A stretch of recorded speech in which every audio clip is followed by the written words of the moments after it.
Hi everyone, ఇంట్లోనే బొంబాయి రవ్వతో ఈజీగా ఇలా కేక్ ప్రిపేర్ చేసుకుందాం. దానికోసం ఒక కప్పు బొంబాయి రవ్వ తీసుకొని ఫైన్ పౌడర్ కింద చేసుకొని పక్కన పెట్టుకోవాలి. ఇప్పుడు అదే మిక్సీ జార్లో పావు కప్పు పంచదార, పావు కప్పు పాలు, పావు కప్పు పెరుగు, ఈ ప్లేస్లో కావాలంటే ఎగ్స్ కూడా తీసుకోవచ్చు. 2 స్పూన్స్ అయితే వెనిలా ఎసెన్స్ని యాడ్ చేసుకొని మనం ముందుగా ప్రిపేర్ చేసుకున్న బొంబాయి రవ్వ పౌడర్లోకి వీటిని అన్నిటిని వేసుకొని మెత్తగా కలుపుకోండి.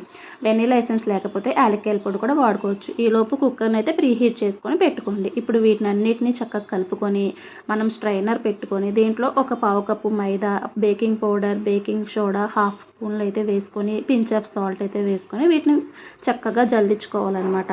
వీటన్నిటిని జల్లించుకున్న తర్వాత ఒకే డైరెక్షన్లో మనం తిప్పుకోవాలి. ఒకవేళ పాలు సరిపోవు అనుకుంటే పాలు కూడా యాడ్ చేసుకోవచ్చు. ఇంట్లోనే హెల్దీగా ఇలాగా కేక్ చేసి పెడితే పిల్లలు చాలా ఇష్టంగా అయితే తింటారు. ఈ కన్సిస్టెన్సీ వచ్చేంత వరకు చేసుకున్న తర్వాత ఇందులో నా దగ్గర డ్రై ఫ్రూట్స్ ఉన్నాయి కాబట్టి డ్రై ఫ్రూట్స్ అన్నిటిని యాడ్ చేసుకొని ఒక బౌల్ తీసుకొని దానికి మైదాతో డస్టింగ్ చేసుకొని మనం ప్రిపేర్ చేసుకున్న బ్యాటర్ని అంతటిని ఇందులో వేసుకొని బబుల్స్ ఏమీ లేకుండా ఒకసారి ట్యాప్ చేసుకోవాలి. ఇప్పుడు ప్రీహీట్ చేసిన కుక్కర్లో ఈ బౌల్ పెట్టి మీడియం ఫ్లేమ్లో 30 మినిట్స్ అయితే కనుక మనం కుక్ చేసుకోవాలన్నమాట.